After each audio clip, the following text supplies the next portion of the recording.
frequency. Hey, White Sox fans, you're not going to believe this. Dugout Metrics is back. The podcast that youth culture demands come out, say, more than every 3 months. We're back, baby. It's like, I don't know, a week since our last pre-trade deadline edition. And now we're going to do a post-trade deadline because guess what? We have something to talk about. I would have given these guys like 3 months off if it was a typical trade deadline for the White Sox, or if they just dispense with some prospects the way they usually do. No, the White Sox are a real team now. They got actual players for guys who aren't really players yet. It's delightful. I don't really know what to do with myself, and I'm getting giddy. So let's introduce Trevor Lines and Luke Smailes, who comprise, obviously, they're the dugout of Dugout Metrics, and they're the metrics of Dugout Metrics. I don't know what my role is, so I'm going to stop talking and just say, first half of this podcast, guys, we're going to talk about the three guys the White Sox acquired last week. César Hernandez was the first. We're just going to go in chronological order. So tell me what this guy brings. I think you guys are going to trade off defense and offense here, but just go with it. What did we get in César Hernandez? Yeah, I think there's almost seems like an assumption that we were going to get Eduardo Escobar for a while after Frazier was dealt. I think Trevor and I might have felt the same way on that coming into the deadline. But when he went to Milwaukee, we were kind of looking around like, I'd mentioned Scope and Josh Harrison, but I'd never really thought Hernandez, maybe just because he's with Cleveland and maybe they wouldn't hand him over. Of course, we didn't really know that the second-year option was going to be a big deal at the time. We always thought, well, they won't pick that up, obviously, because they have a second baseman. Obviously, Hahn might have known that something was in the works there when he acquired Hernandez, but he's a switch-hitting bat who's kind of changed his offensive profile. He's barreling up a lot more balls. He's clearly going for more power versus the higher average player he was more with Philadelphia and even last year with Cleveland. But his defense has been kind of weird because it's kind of fallen off. He was a Gold Glover last year, and especially by outs above average, he's been towards the bottom of the pack of second baseman. So I'd say that's a moderate concern, but defensive metrics are kind of weird. And so far what we've seen, it looks like he's played a pretty adequate second base. Yeah, I think defensively, Luke brings up a great point, how these small sample sizes, you can't necessarily judge some of these metrics. You need a large sample in order to get enough data to really make a conclusion about the player. So while I don't think he's a Gold Glover like he was last year, I also don't think he's a liability out there. Overall for his career, he's been pretty average defensively. And then getting to that offensive profile, like Luke talked about, this year has been a complete transformation. Specifically from the right side of the plate is where he's hitting for a lot more power. He's got obviously the 18 home runs that we've heard about, but he's completely changed the way that he's going about it. And I think a lot of people have pointed to the fact that his batting average on balls in play is a lot lower this year than his career norms, while his expected WOBA is remaining relatively the same, and saying that he could be in line for some positive regression in the BABIP department. But really, he's totally changed who he is as a hitter. His launch angle is up from a career average of 7.9 degrees to now at 12 degrees. So he's hitting the ball in the air a lot. And what does that mean?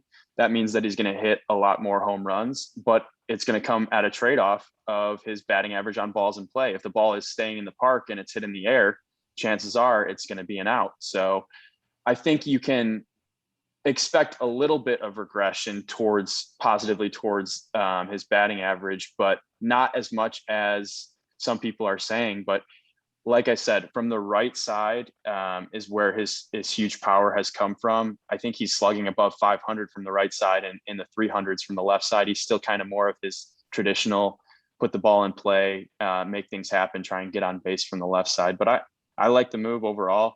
I think he can bring some left-handedness to this lineup. I think James Fox was the one that pointed that out on Twitter. But with all of the Sox key position players, for the most part, the majority of them are right-handed. So getting rid of Madrigal, while it it hurts, it will be kind of nice to have some more balance to that lineup that's really struggled at times against solid right-handed pitching.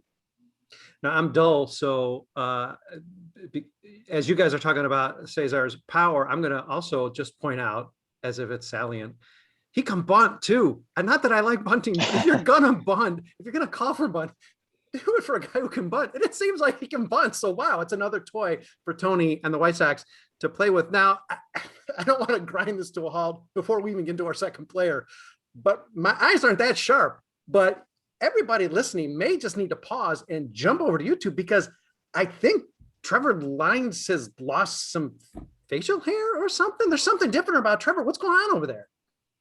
Honestly, I think it's the lighting, because I haven't shaved or anything. Yeah. Okay. All right. Okay. Good call out though. Okay. Ryan Tepera is the next guy we're going to talk about. The first of 2 Cubs acquired. Ooh, the Cubby Sting question.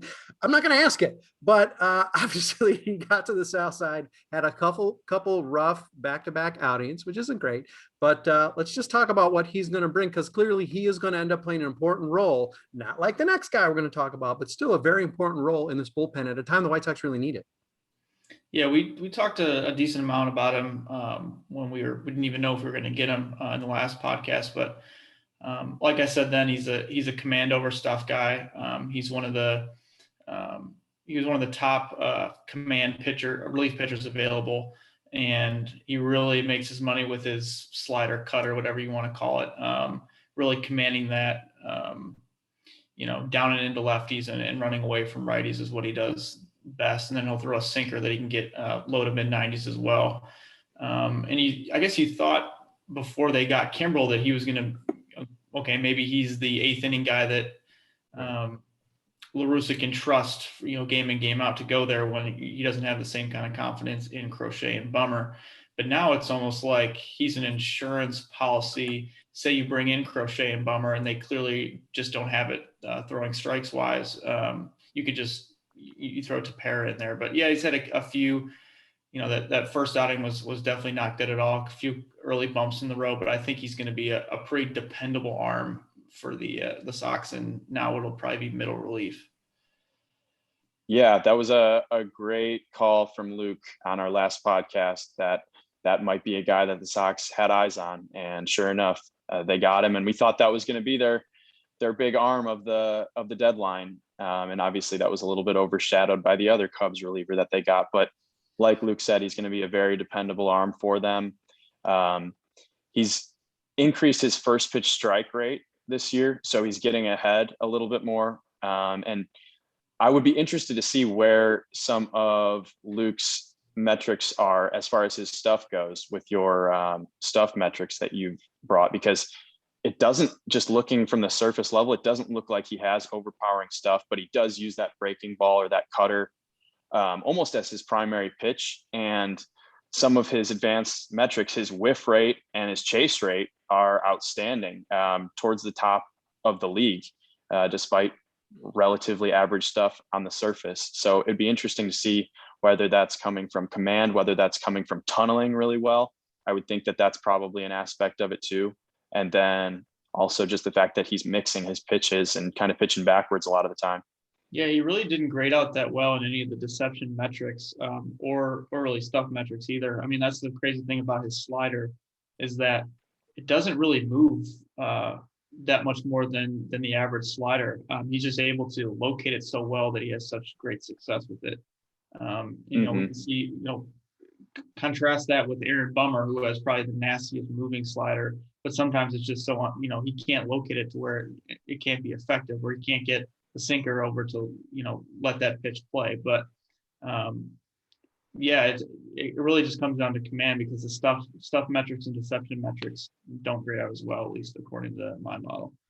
Guys, I didn't want to bring it up, but you're forcing me to, because this is really the most important metric, and I have to mention it. It was the Cubby Stink metric. And to Luke's credit, when I brought it up in Dugout Metrics 5, I confronted him with that, and Luke laughed at me. And it turns out he's right. Rick Hahn looked at the numbers too, including the Cubby Stink metric, and he must have laughed as well. So, hey, all's well, ends well, although 2 games in, not yet. But let's move Speaking of Cubby stink, let's move to really the prize of this trade deadline, and something I think that just made our heads spin, because it did not seem like, I don't think we were trying to talk ourselves out. I don't think we're being like typical White Sox fans and being a little dour, saying there's no way you can possibly get this guy. Who knew that the Cubs were going to still look at Nick Madrigal as say a top 100 prospect talent?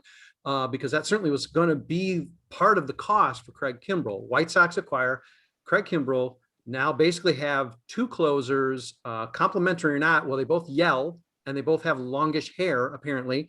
But obviously, I imagine you guys got to be as tickled as even just us dullards in the fan base just say, Kimbrell good. All the numbers got to be saying that this guy is really having a pretty otherworldly season after sort of almost flaming out of the league there for a season or two. Yeah, I think when you hear rumors about the Dodgers and the Rays being interested in Kimbrell, and then you're like, well, our farm can't really stack up with that, so we can pretty much cross off Kimbrell off the potential acquisition list. Then you heard maybe Houston as well, so it seemed like a lot of suitors. But yeah, I don't know about you guys, but I was, attempting to get work done on Friday afternoon, and then I'm kind of scrolling through Twitter, and it's like all of a sudden, I think the tweet I saw was that David Kaplan threw out that they're discussing Kimbrell. I'm like, okay, like maybe I need to like calm myself down a little bit, because maybe this still won't happen. Let's not get the hopes up. And then I think the first official tweet I saw might have been Jim Bowden from ESPN, and then I think one of the anonymous like Al's Beef accounts said that Garrett Crochet was going to be a part of the return. And I was like thinking, okay, that makes sense. Maybe Crochet has the ceiling of a reliever, and I wasn't too unhappy with that. And then I saw the Madrigal and Hoyer kind of confirmation, I think from Jeff Passan. And at first I was like, man, I guess we just never really thought that Madrigal was ever going to be traded. It was like, man, Madrigal, you always thought he was going to be a part of the future. And then you thought about it more and more, and you're like, you know what? Like, this is really refreshing to see them going out. Mm-hmm. They're taking a risk. It's not even a rental. We're going to have Kimbrell for next year. And this gives the Sox one of the most unique advantages in the playoffs, and for the rest of the regular season, which is obviously less important. But being able to go from Kimbrell to Hendricks or Hendricks to Kimbrell, whatever, is such a crazy advantage. The only thing I'm afraid about is if we've seen La Russa save Hendricks for the 10th, I hope he doesn't save Kimbrell for the 11th. It's coming, Luke. I would be remiss, and I know Trevor will not let me not mention it, but Trevor did actually post that David Kaplan tweet in our Southside Sox Slack, and I flagged him for Kaplan content. It just ain't right. It is not allowed. But I knew the minute it happened, I thought, oh God, I got to eat just a little crow on David Kaplan, and it hurts. It doesn't go down easy. But Trevor, I imagine that even though you had this sort of like inkling and you brought this very interesting, exciting, but let's face it, easy to dismiss news because it's David Kaplan, had to be pretty excited as you're sort of pasting that tweet in and going, hold on, what's happening here? Yeah, we had a 4:00 Eastern time trade deadline, and I had a 4:00 Eastern time work presentation on Zoom. So you can imagine that was quite the multitasking for those last couple hours. So I was excited that it wasn't a true like last minute deal, because that gave me a little bit of time to prepare for the Zoom. But yeah, I mean, I was jacked up. I think I mentioned it on the podcast that we did right after Madrigal got hurt, but I was never really a big Madrigal guy. I wasn't like a total hater, but I was probably a little bit lower than average on him. But he was starting to prove me wrong, that's for sure.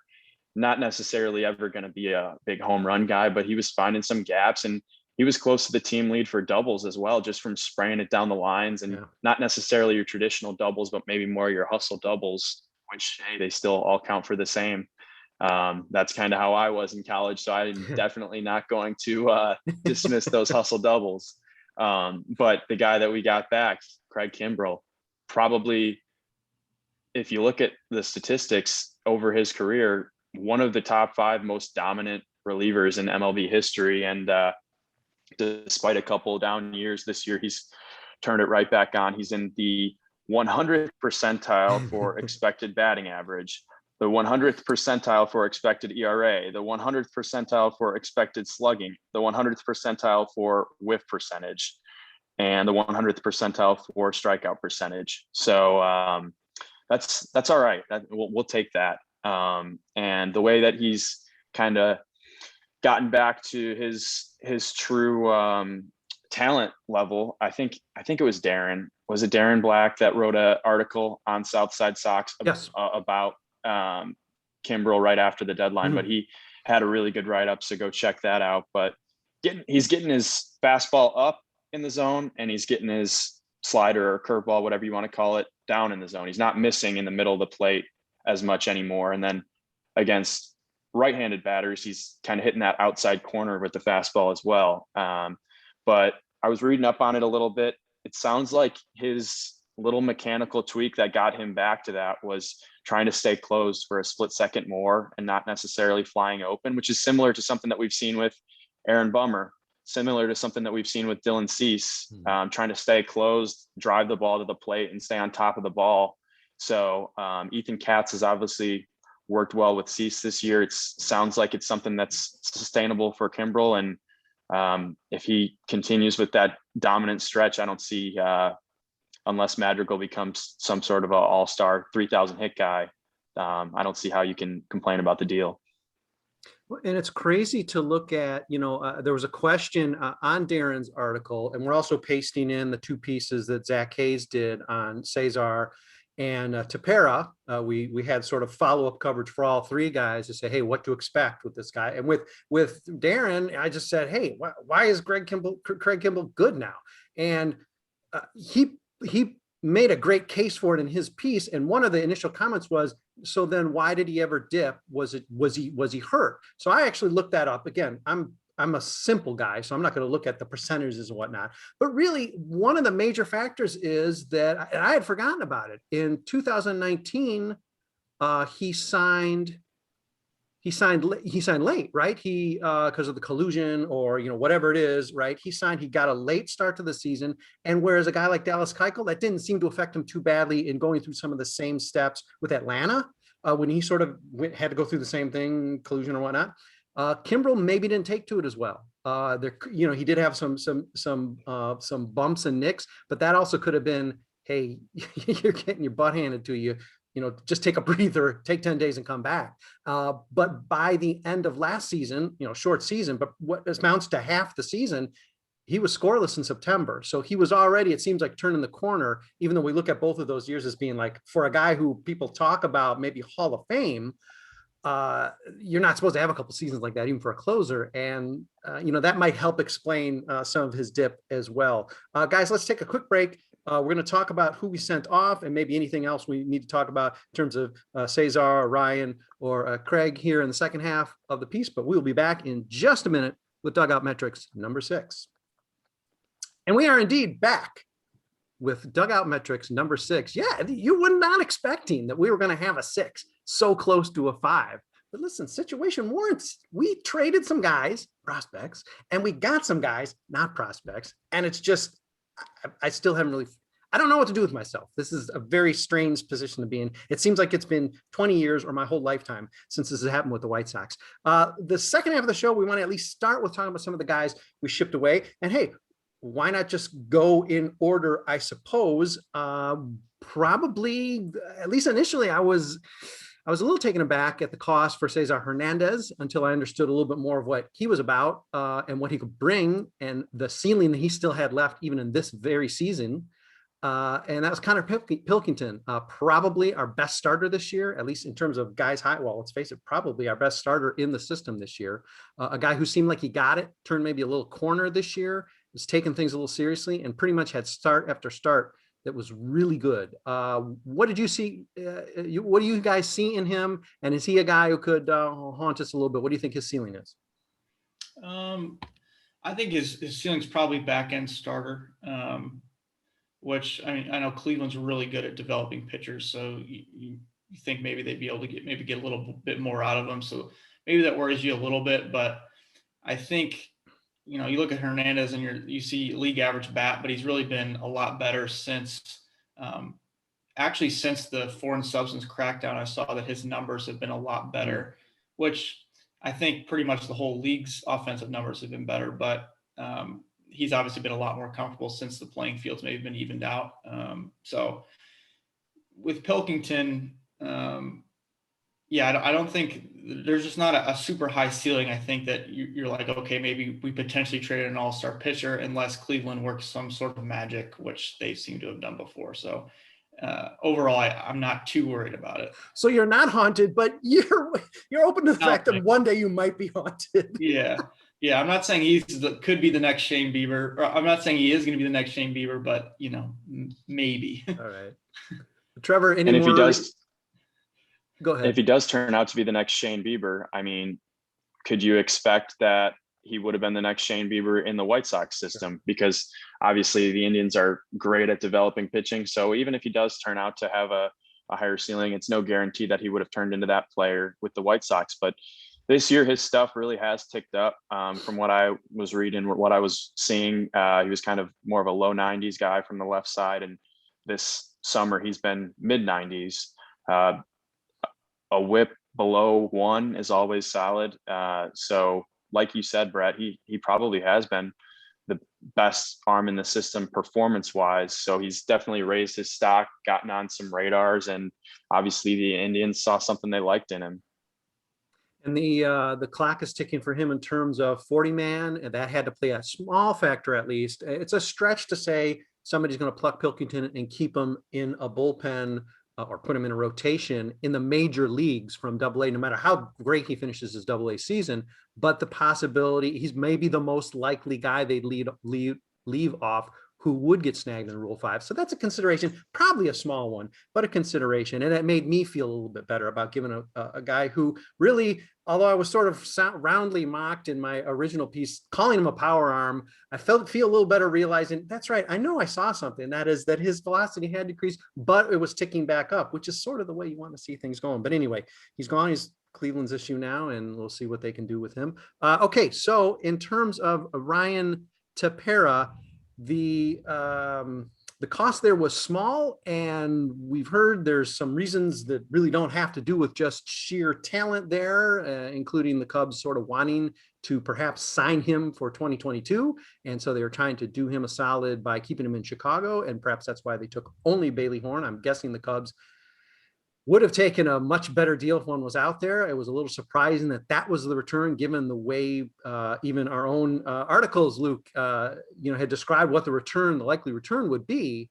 Rick Hahn seemed to have turned this into a buyer's market, and nobody else was playing by those rules. So hats off to Rick Hahn for what he did, because his 3 trades seemed to all be buyer's market, and every other trade pretty much to a letter seemed to be seller's market. Very strange, but and what we gave up in Bailey Horn, small sample size, but initial reactions to Bailey. Yeah, I definitely thought Tepera would get more.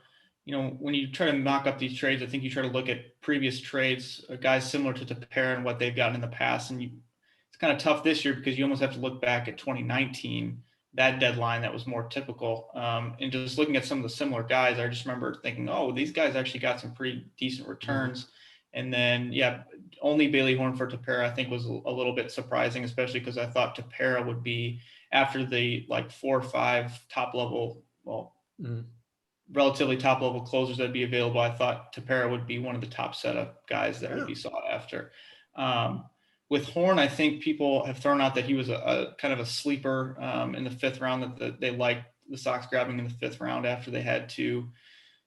Obviously they went big with Crochet and then Jared Kelly, so they had to kind of save some money there in the 3rd and 4th rounds before grabbing Horn. But there's definitely some people out there that like him. He pitched in the SEC, maybe be able to move a little bit quicker than others. But again, another guy that I think maybe has a mid-rotation ceiling, that for getting a good piece to chase a pennant here in 2021, I think it's a piece you're willing to part with. Yeah, I think what you saw at the deadline, there were a lot of relievers on the market, and unless it was one of those top end guys like a Craig Kimbrell, they didn't really seem to command a major price. I think most of the starting pitchers were the ones that got back a better return, but the reliever market did seem to be a little bit saturated. As far as Bailey Horn goes, he's striking out over 10 batters per 9 innings. And like Luke said, he was kind of a sleeper that a lot of guys liked out of the 5th round. So we'll see what happens. He's still kind of a further away, especially if they're trying to develop him as a starter. So at that point, the Cubs saw something that they liked and maybe did Tepera a solid, like you said.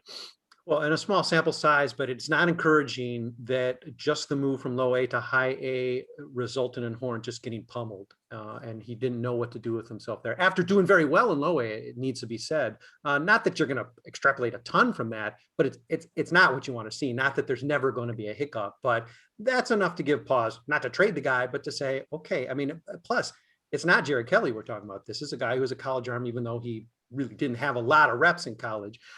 So certainly it seems like the White Sox got away with one a little bit there. So let's talk about a trade where maybe they didn't get away with one, and maybe at best it's a win-win. Darren Black yesterday on the Farm podcast he was just preaching like milk and honey and all happiness, and everybody was happy with this deal. Cubs are going to like it. White Sox are going to like it. I don't know what he was talking about. The jerk. I'm talking about the Cubs being happy. But anyway, obviously pretty good haul. I mean, Nick Madrigal, we were not expecting to be on the trading block, and now he is a Chicago Cub, an injured Chicago Cub. And Cody Hoyer, not nothing. I mean, certainly you can say, well, these arms are a dime a dozen, and guys are always coming up, and it's true.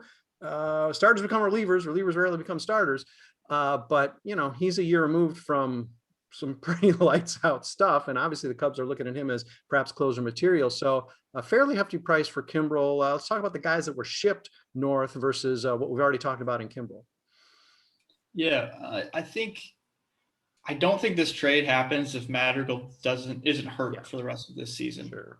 I think factoring in that Madrigal won't be available for the run that maybe they have their best shot to win it, I think played a big role in them deciding to move him. I just think the ceiling with Madrigal is just not there with other guys. And I think his production, while he's a good player, I probably he's going to be 15 to 20% above average offensively for his career. He's probably going to win a batting title or two. I think it's something you can part with, but people are talking about him being maybe the signaling being that they felt they overdrafted him at number 4 overall. I don't know if that's necessarily the case, but I think maybe we didn't get the speed and defense that we thought we were also getting with Madrigal, or that just wasn't a big part of his game. And so I think he was a little bit one-dimensional in his profile. That I think not to say that, okay, it's time to just give him away, but it's time to be willing to include him to get a major piece. And, also I think the Cody Hoyer addition is pretty underrated. I think it would have been, obviously the pen looks really good now, but if you could have kept Cody Hoyer in there as well, I mean, that would have been really good. We talked about his peripherals being pretty encouraging, and that he'd gotten kind of unlucky this year. And again, he's a guy who's going to be controlled probably for 4 years after this year. So I think that's an underrated move or underrated inclusion in the trade. And I think the Cubs got a pretty good addition there. And I like to think that when Hahn was finalizing this deal, that he was like, all right, Kimbrel and Madrigal and Jose Ruiz. All right, see ya.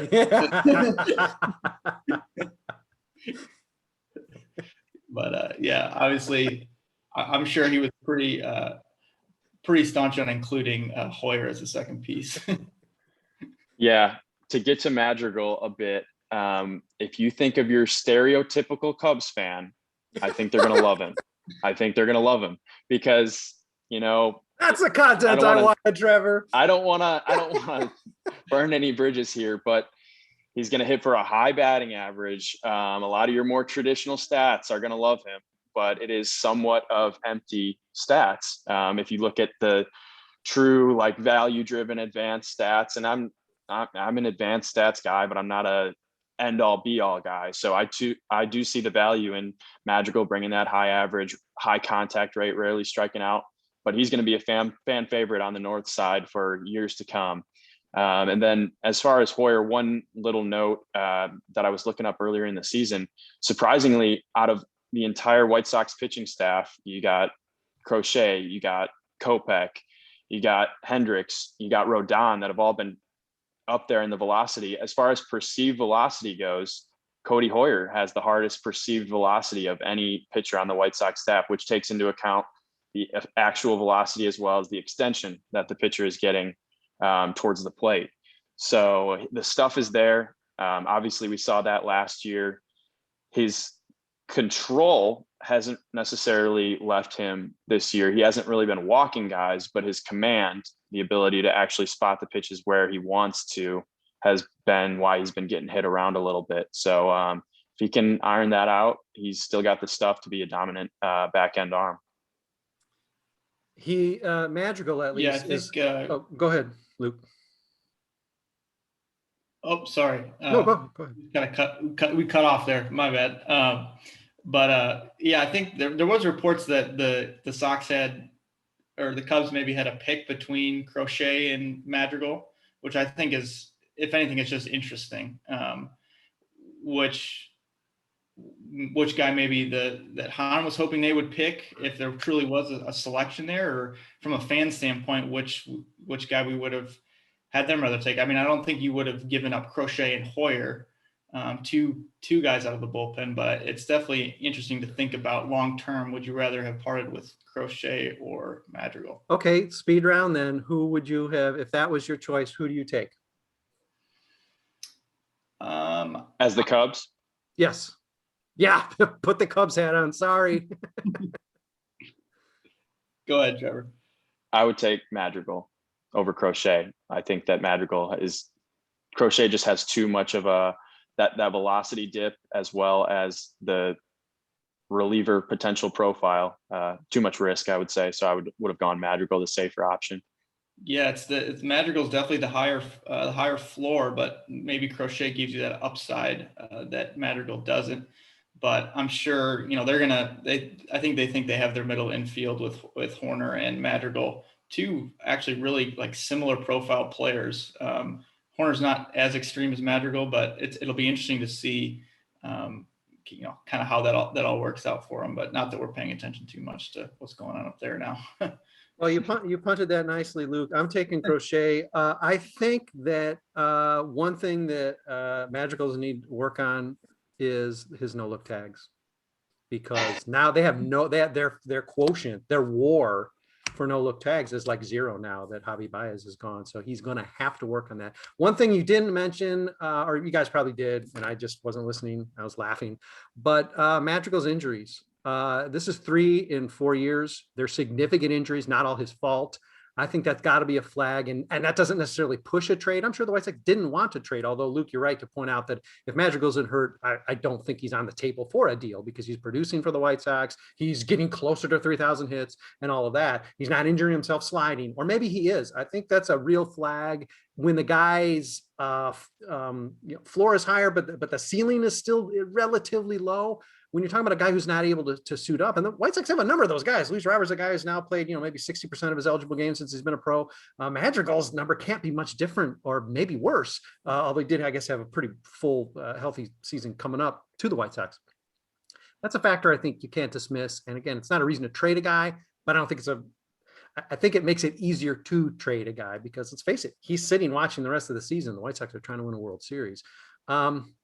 Let's skip to one thing before we go. I want to throw this out because we don't just talk about metrics. I mean, we can only talk about Cubby stink so much, guys. Let's get past the metrics. Let's talk about the dugout part. And I'm guessing, even though you've played in some very ferocious prep leagues or very, very cutthroat college conferences, you've never been traded or rumored to be traded.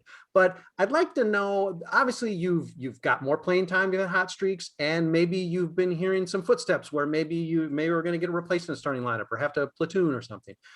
When that kind of off the field stuff goes on, I mean, I think a year ago we heard about Zach Collins. I think the White Sox in Milwaukee, and he was talking like he was going to get traded. He'd heard he was going to get traded. I think maybe Jonathan Stever was the guy this year that was telling people that he had heard he was going to get traded, and he was sort of like packing his duffel bag a little bit. What would go through your mind, as players, when that sort of off the field stuff, like you're going to lose your role, something's going to change?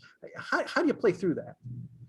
Yeah, I think you go from having to kind of impress one organization, and you might go to an organization that's wants you to do something totally different with your swing, your pitch arsenal, or whatever. So you're kind of upending everything you're used to.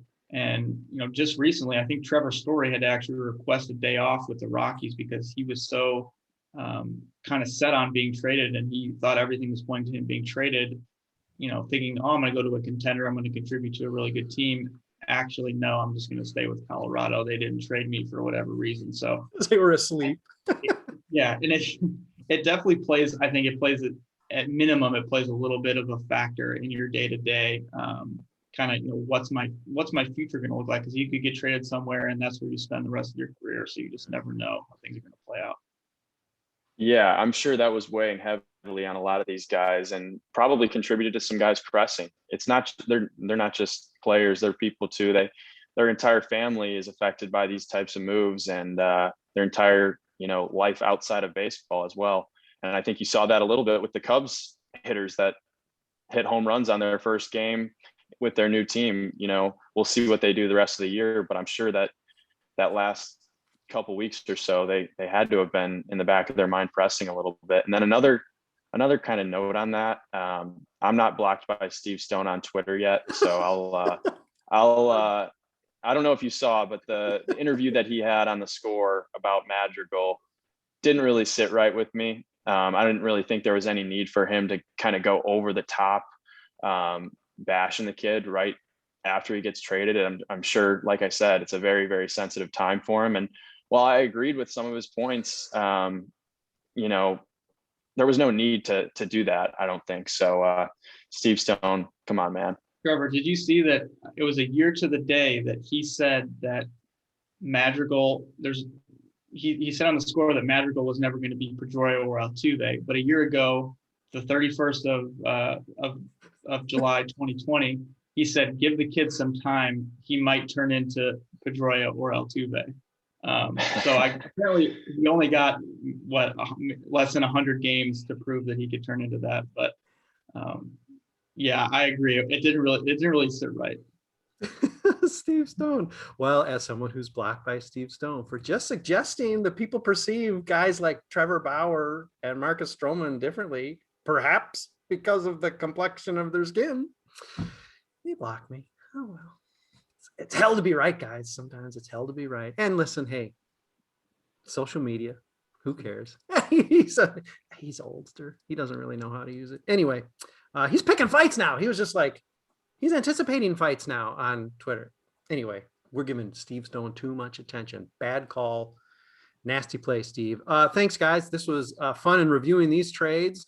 I don't know what sort of urgency is going to get us a Dugout Metrics 7 quickly, but let's hope we find an excuse for it, because I love talking to you guys. And I know, again, the youth culture out there just loves hearing the Dugout Metrics podcast. So let's get back on there and do one soon. Whether the White Sox get hot, maybe get cold, whatever it is, let's join together and do this again sometime real soon. Okay.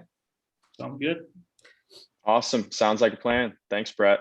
Thanks everybody for listening, reading, watching. You really want to check out Trevor? Come on, you want to check him out? Switch over, and we'll be back maybe really soon for Dugout Metrics podcast number 7. Thanks for listening to number 6.